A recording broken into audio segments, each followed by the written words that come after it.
What happened? The president's been shot. Witnesses were saying it was John Wilkes Booth. Wait, the actor?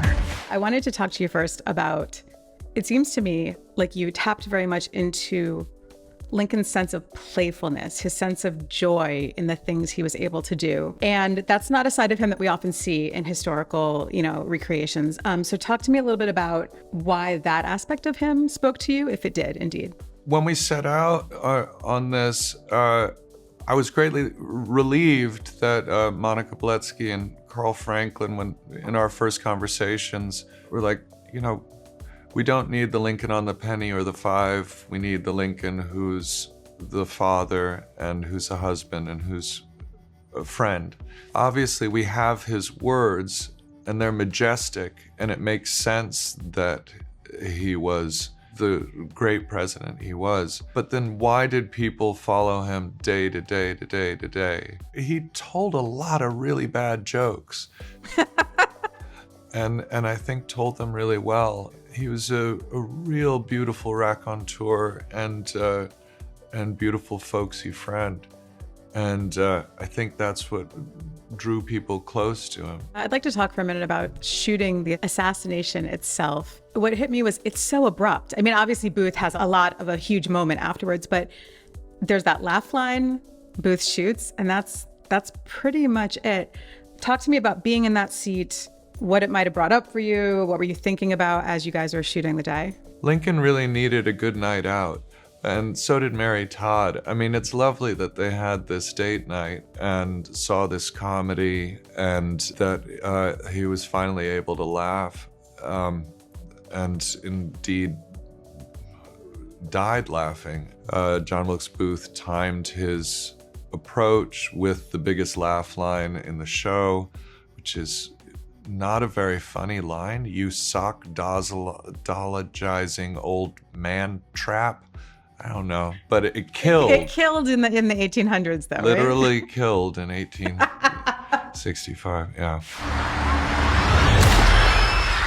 Freedom for the South! We had this thought when we were prepping for that scene that it could be interesting to have a moment of, after he's waiting for the line and he shoots him, to have a beat where he feels like he could have gotten away with it, because the gunshot wasn't that loud. People didn't hear the gunshot over the laughter of the line. So we had this beat of maybe of him standing there and he could have got away. This idea of him, he could have exited before anyone noticed, but then taking the moment to step forward and say freedom for the South. But it ended up with the sort of the cut and the edit and the pace of it, that it just didn't work. But I think it's interesting to think that as soon as he shot him, he stepped forward, almost like stepping into the history books, brandishing a knife, shouting freedom for the South. Like he really wanted to be seen. It was a real look at me moment. How does a well-known actor commit murder in front of an audience of 1,500 people and escape?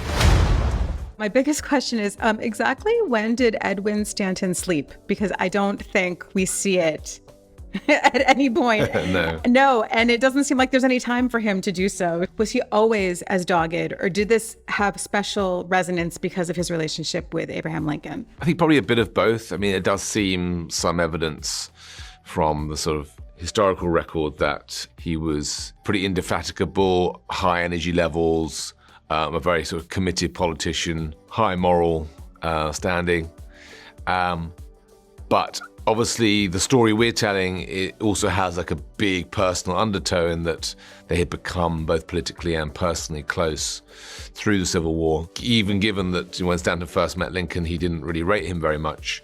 That was not the case by the time of his death. And yeah, I think Stanton felt a huge loss, both as a sort of the political leader of this fledgling country and at a deeply kind of fragile moment, the end of the Civil War. We find a man, juggling on a lot of different fronts, trying to gain some justice for his friend, but also mourn his friend and also hold this country together and stop it from sort of sliding back into civil war. And so, all those ingredients, I think you're right, resulted in probably not a huge amount of sleep. How much dramatic license did you guys take with the idea of Stanton being physically on those rides, some of the actual physical hunts to look for Booth and his accomplices?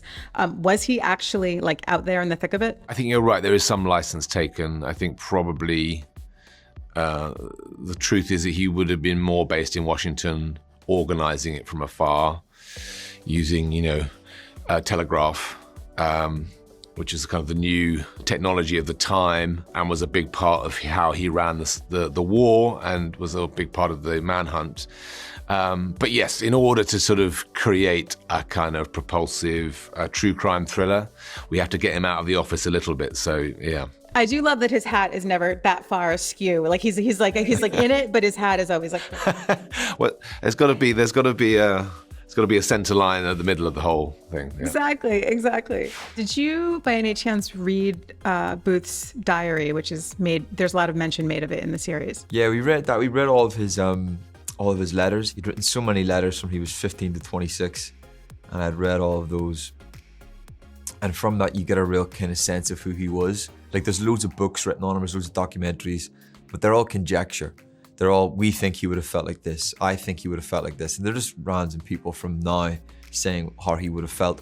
But when you have his books, or you have his letters, and you really get a sense of who he was as a kid, 14, 15, and all the way up until he's 26, until he commits the act, you feel like you get a real personal insight into his brain. What about him did you like when you're reading those letters? Like what were you like, I could find an affinity for this? When he's younger, when he's 15, before he slips into this sort of racist ideology, before that really takes grip of him, he's talking about mooning people at fairs. He's talking about, he's like, I really like this girl, but she's going off with a lawyer, so I mooned them on top of the hill. And you're like, oh, it's funny, this is a likable guy. And in a way, like, these sort of cult leaders are people that get people to do things for them. They're very charming. People follow them for a reason. So there would have been a certain amount of charm with him, to convince these people to go with him.